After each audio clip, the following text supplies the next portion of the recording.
Pembahasan kali ini mengenai apa itu junto dan juntis dalam pasal. Mari kita bahas.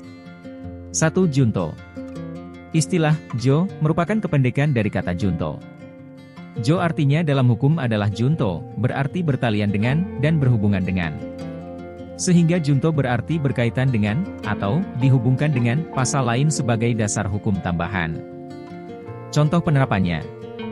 Pasal 28 ayat 1, junto, pasal 45 ayat 1, Undang-Undang Nomor 1, Tahun 2024. Maka, penggunaan junto dalam pasal di atas artinya, jika seseorang melanggar rumusan tindak pidana yang diatur dalam pasal 28 ayat 1, Undang-Undang Nomor 1, Tahun 2024, ia dijerat pidana sebagaimana disebutkan dalam pasal 45 ayat 1, Undang-Undang Nomor 1, Tahun 2024.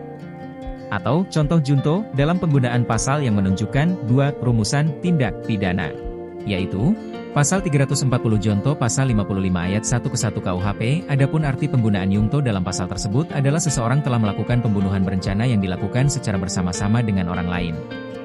Di sisi lain, junto juga dapat digunakan untuk kedua peraturan perundang-undangan yang berbeda, misalnya, pasal 117 Undang-Undang Ketenagakerjaan junto, pasal 1, angka 3, Undang-Undang Penyelesaian Perselisihan Hubungan Industrial.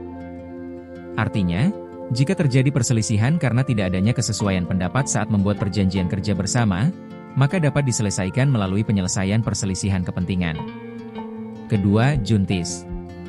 JIS merupakan kependekan dari kata juntis.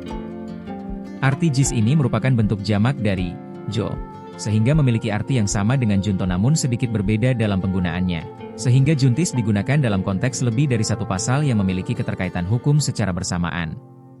Contoh penerapannya.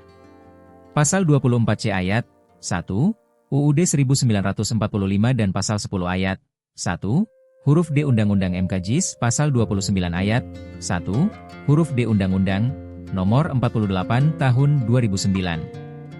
Artinya, pada prinsipnya kewenangan Mahkamah Konstitusi untuk memutus perselisihan tentang hasil pemilihan umum telah diatur secara konstitusional dalam pasal 24C ayat 1, UUD 1945, yang kemudian diatur lebih lanjut ke dalam pasal 10 ayat 1, Undang-Undang MK serta ditegaskan kembali ke dalam pasal 29 ayat 1, huruf D Undang-Undang Nomor 48 Tahun 2009. Sekian video kali ini, dan terima kasih.